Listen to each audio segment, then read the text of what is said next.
साथियों नमस्कार। लक्षित इजीटेक चैनल में आपका हार्दिक स्वागत है। आज की वीडियो में मैं आपको विद्यार्थियों का जवाहर नवोदय विद्यालय के लिए रजिस्ट्रेशन कैसे करें इसके बारे में बताने जा रहा हूं साथियों। और इस रजिस्ट्रेशन को आप किसी सर्विस सेंटर या कंप्यूटर सेंटर में जाने की आवश्यकता नहीं है।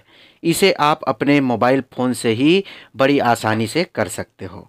तो साथियों इस वीडियो को अंत तक ज़रूर देखना, और अगर आप इस चैनल को सब्सक्राइब नहीं किए हो तो इसे सब्सक्राइब कर बेल आइकन बटन को अवश्य दबा लेना, क्योंकि इसी प्रकार के महत्वपूर्ण वीडियो मैं इस चैनल पर अपलोड करते रहता हूं। तो चलो दोस्तों वीडियो प्रारंभ करते हैं। सबसे पहले आप किसी भी ब्राउज़र को ओपन कर लेंगे। ओपन करने के बाद आप सर्च बार पर टाइप करेंगे JNVS और सर्च कर देंगे।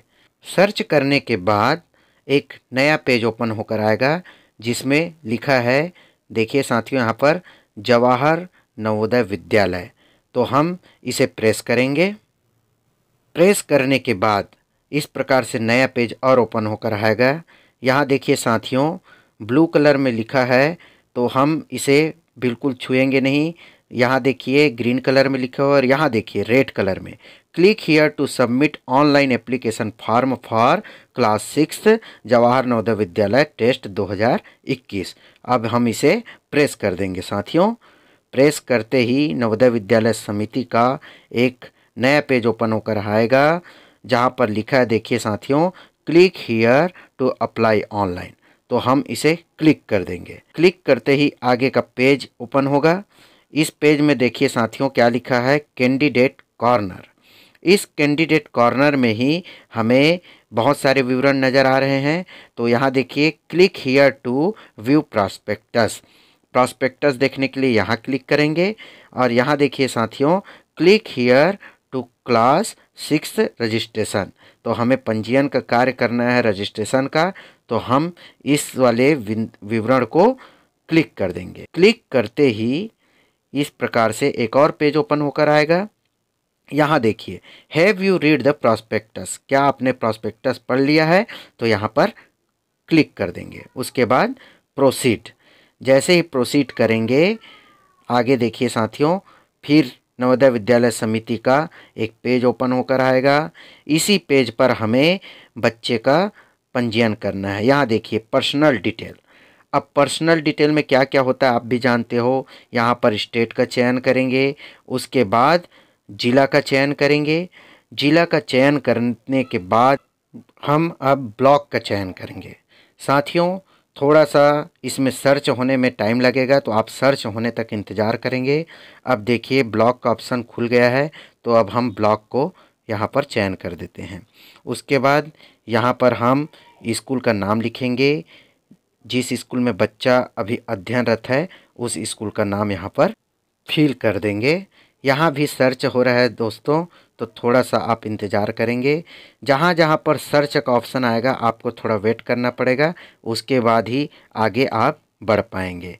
तो यहाँ पर हम स्कूल का नाम फिल कर देते हैं। अब हम कैंडिडेट का नाम भरेंगे। यहाँ पर उस बच्चे का नाम फिल करेंगे जिसका पंजीयन करना है। तो मैं यहाँ फिल कर देता हूँ धनेश्वरी। एक बात ध्यान रखेंगे साथियों, यहाँ जितने भी विवरण है उसको हम कैपिटल लेटर में ही फिल करेंगे। अब हम यहाँ फिल कर देते हैं मोबाइल नंबर। मोबाइल नंबर भरने के बाद टैप करेंगे, उसके बाद डेट ऑफ बर्थ को फिल करेंगे, फिर टैप बटन को प्रेस करेंगे। तो यहाँ पर ईमेल आईडी आया है। ईमेल आईडी तो भरने की आवश्यकता नहीं है, सीधे माँ का नाम लिख देते हैं यहाँ पर। उसके बाद फादर्स नेम। फादर्स नेम भरने के पश्चात आगे का ऑप्शन आता है गार्जियन। गार्जियन को भी अगर ज़रूरत है तो भरेंगे और नहीं है तो नहीं भरेंगे। और रिलेशनशिप, यहाँ पर नेशनलिटी भरेंगे इंडियन।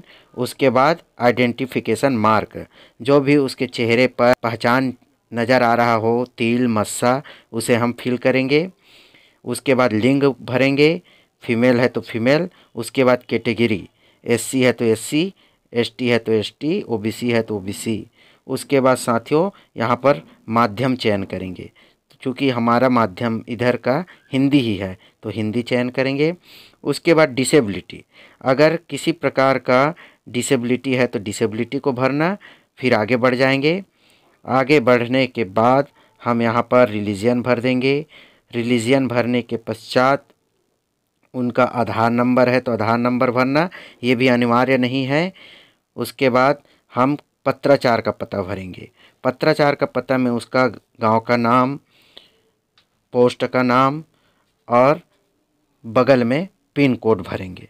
तो साथियों पहले हम गांव का नाम भर देते हैं और पोस्ट, तो विलेज प्लस पोस्ट दाढ़ी और पिन कोड है 491335। अब उसका राज्य का नाम भरेंगे।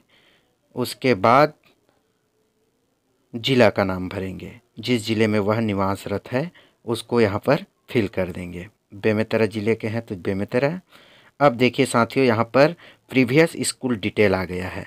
तो प्रीवियस स्कूल डिटेल में हम क्रमशः तीसरी, चौथी, पाँचवीं का भरते जाएंगे। यहाँ पर नेम ऑफ स्टेट है तो तीनों जगह नेम ऑफ स्टेट। उसके बाद नेम ऑफ डिस्ट्रिक्ट है तो तीनों जगह डिस्ट्रिक्ट का नाम भरेंगे, तीनों जगह डिस्ट्रिक्ट फिल कर देंगे तीसरी, चौथी, पाँचवीं में। उसके बाद आता है नेम ऑफ द ब्लॉक, तो ब्लॉक भी तीनों जगह बेमेतरा ही आएगा। तो हम तीनों तीसरी, चौथी, पाँचवीं तीनों कॉलम में बेमेतरा भर देते हैं। उसके बाद विलेज, वह जिस विलेज का है उस विलेज का नाम भरेंगे यहाँ पर। चूँकि विद्यार्थी इसी विद्यालय में तीसरी, चौथी, पाँचवीं अध्ययन किया है, इसी कारण सभी कॉलम एक जैसे हैं। अगर वह ट्रांसफ़र से या किसी और जगह से आया रहता तो ये सभी विवरण अलग अलग होते। तो हम यहाँ पर हम स्कूल का नाम भर देते हैं। तीनों कॉलम में स्कूल का नाम भी एक जैसा ही आएगा। स्कूल का नाम जैसे ही फिल करेंगे तब हमारा अगला कॉलम ओपन होगा साथियों, रिकॉग्नाइज्ड और नॉट रिकॉग्नाइज्ड। तो हम तीनों कॉलम में रिकॉग्नाइज्ड फिल करेंगे, तीसरी में भी, चौथी में भी और पाँचवीं में भी। उसके बाद स्कूल लोकेशन, स्कूल का लोकेशन शहरी है तो शहरी, ग्रामीण है तो ग्रामीण। तो हमारा क्षेत्र ग्रामीण है तो तीनों ऑप्शन में रूरल भरेंगे। उसके बाद आता है ईयर, मंथ ऑफ ज्वाइनिंग, तीसरी कक्षा में जिस सन में वह ज्वाइन किया है उसका सन और माह भरेंगे। उसी प्रकार चौथी कक्षा में भी जिस सन को वह ज्वाइन किया है उस सन का नाम और माह का नाम भरेंगे। ठीक उसी प्रकार हम पाँचवीं कक्षा में भी सन और माह को भरते जाएंगे। तो जिस सन को वह ज्वाइन किया है उस सन का नाम और उस माह का नाम फिल करेंगे। उसके बाद साथियों अगला बिंदु आता है ईयर, मंथ ऑफ पासिंग, जिस ईयर को वह पास किया है उस ईयर को हम यहाँ पर फिल करेंगे और मंथ को फिल करेंगे। यहाँ पर पासिंग ईयर और मंथ आएगा, यानी तीसरी कक्षा को बच्चा जिस वर्ष और माह में पास किया है तो यहाँ पर भरेंगे। चौथी कक्षा को जिस वर्ष पास किया है उस वर्ष का नाम और माह का नाम भरेंगे। और पाँचवीं कक्षा में भरने की आवश्यकता नहीं है क्योंकि विद्यार्थी अभी पाँचवीं में अध्ययनरत है। आगे देखिए साथियों अपलोड्स, यहाँ पर हमें अपलोड करना है। तो सबसे पहले हम बच्चे का फ़ोटो जो 100 KB से कम का हो उसे चूज़ कर लेते हैं। उसके बाद हम यहाँ पर उसे अपलोड कर देंगे। तो देखते हैं बच्चे का फ़ोटो, यहाँ पर ये देखिए साथियों ये 100 KB से कम का है, 86.56 KB का। तो हम इसे प्रेस कर देते हैं और ये टिक का निशान लग गया, इसका मतलब वह अपलोड हो गया। अब बच्चे का सिग्नेचर, इसको भी 100 KB से नीचे का रहेगा तो इसको भी हम अपलोड कर लेते हैं। यहाँ पर देखते हैं ये रहा बच्चे का सिग्नेचर, यह भी 100 से कम का है, यहाँ भी ग्रीन कलर का टिक लग गया। अब पालक का सिग्नेचर को चूज़ कर लेते हैं। पालक का सिग्नेचर भी 100 KB से कम का होना चाहिए। तो पालक का सिग्नेचर है यहाँ पर, यह भी 100 से कम का है तो इसे भी हम फिल कर देंगे। उसके बाद यहाँ पर हार्ड कॉपी को चूज़ करके अपलोड करना है। तो बच्चे का जो हार्ड कॉपी है जिसे विद्यालय के शिक्षक ने भरा है उसको हम यहाँ पर फिल कर देंगे। उसके बाद सबमिट एंड प्रीव्यू, तो इसे जैसे ही हम प्रेस करेंगे साथियों देखिए हमसे कोई ना कोई ऑप्शन छूट गया है। यहाँ पर जन्म तारीख हम गलत तरीके से भरे थे, इस कारण इंडिकेटर आ गया। तो हमें जन्म तारीख को इस प्रकार से भरना है। और फिर देखते हैं कोई छूटा तो नहीं है, तो यहाँ पर एक और ऑप्शन छूटा है, यहाँ पर एनुअल इनकम ऑफ पेरेंट्स।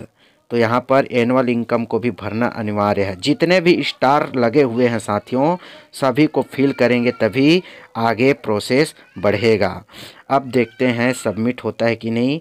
ये देखिए अब सबमिट हो गया, इसका मतलब हमारा फॉर्म फिलअप कंप्लीट हो गया है।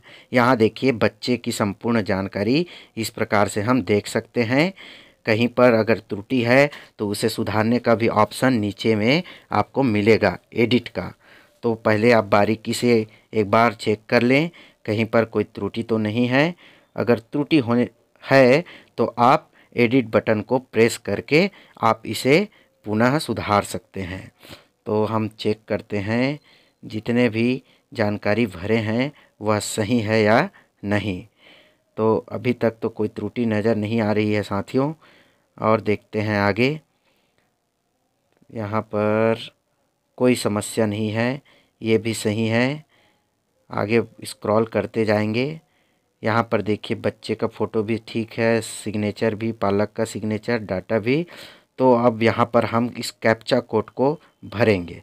तो भरने से पहले हमें इस बक्से को पहले क्या करना है, टिक करेंगे। टिक करने के बाद इस कैप्चा कोड को यहाँ पर हूबहू फिल करेंगे।